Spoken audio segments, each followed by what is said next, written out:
Waalaikumsalam warahmatullahi wabarakatuh. Alhamdulillahirabbil alamin wassalatu wassalamu ala asrofil anbiya'i wal mursalin wa ala alihi wa sahbihi rasulillahi ajmain, amma ba'du. Puji dan syukur kita kepada Allah Subhanahu wa taala yang mana Dia telah memberikan kesempatan kepada kita bersama sehingga kita bisa memulai kutum kita pada siang ini. Selawat dan salam tak lupa pula kita kirimkan buat junjungan alam, yakninya Nabi besar kita Muhammad SAW. Baiklah, untuk tidak memanjangkan kata-kata mukadimah, adapun judul kutum saya pada kesempatan ini yaitu Air Mata Pemadam Api Neraka. Kaum muslimin dan muslimat yang dirahmati oleh Allah, mata adalah jendela hati. Setiap manusia pasti akan mengalami yang namanya kesedihan. Bisa jadi kesedihan itu kita tumpahkan melalui air mata. Oleh sebab itu, ada kalanya air mata cinta, air mata kerinduan, air mata kepalsuan, dan ada juga air mata yang tumpah karena takut kepada Allah Subhanahu wa taala. Dari sekian banyak air mata yang dikeluarkan oleh manusia, lalu air mata manakah yang bisa membebaskan kita dari api neraka? Baiklah, untuk menjawab pertanyaan tersebut, marilah kita perhatikan beberapa riwayat berikut ini.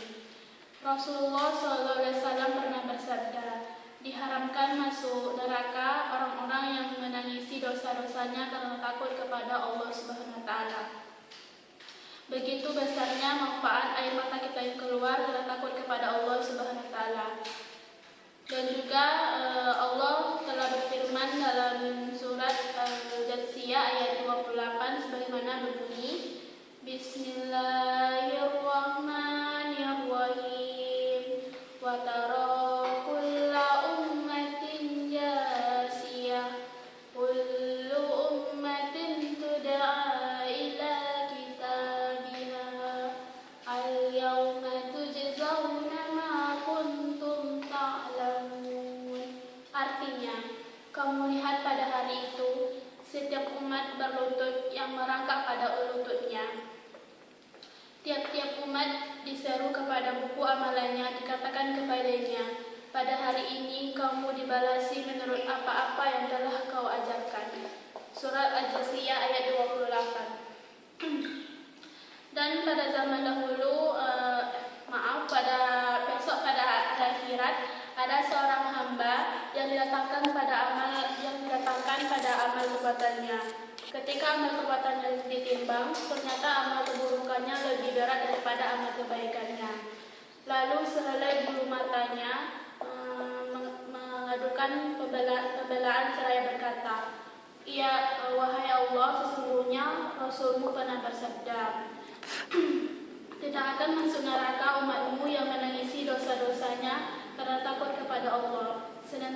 Mataku senantiasa menangis karena takut kepadamu, ya Allah, karena Allah Maha Pengasih lagi Maha Penyayang dan Maha Pengampuni. Lalu Dia mengampuni segala dosa-dosa hamba itu dan memasukkannya ke dalam api neraka."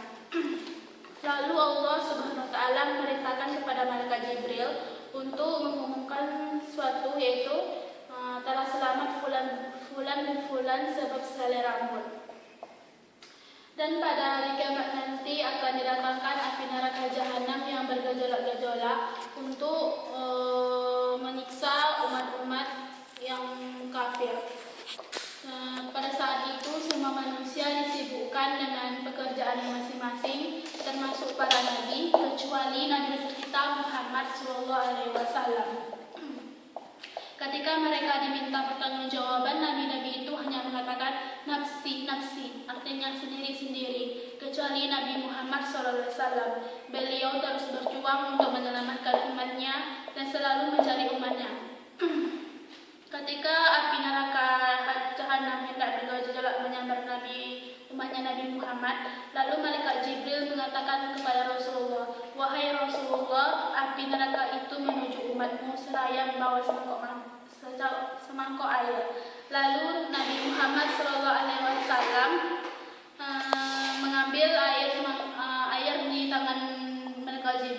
lalu menumpahkannya ke dalam api neraka.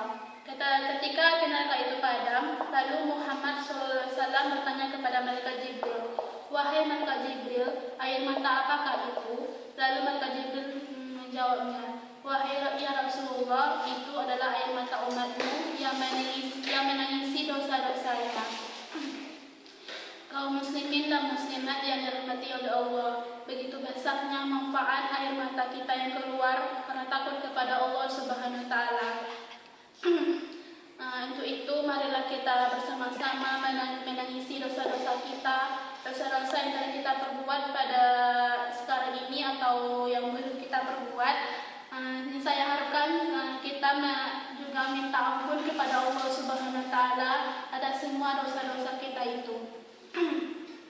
Selain itu, air mata juga bisa kita tumpahkan ketika kita sholat, lalu kita merebahkannya sujud kepada Allah Subhanahu wa taala dan menumpahkan semuanya kalau kita itu pernah melakukan dosa-dosa yang sangat begitu besar dan kita tidak tahu apakah dosa kita itu bisa diampuni oleh Allah atau tidak. Dan semoga Allah Subhanahu wa taala mengampuni dosa-dosa kita semuanya, karena kita tidak tahu betapa banyaknya dosa-dosa yang kita lakukan. Kaum muslimin dan muslimat yang dirahmati Allah, saya juga bersarankan kita juga harus selain menangisi dosa-dosa kita juga harus mencegah untuk tidak melakukan dosa-dosa itu, karena dosa-dosa itu akan kita pertanggungjawabkan pada akhirat nanti.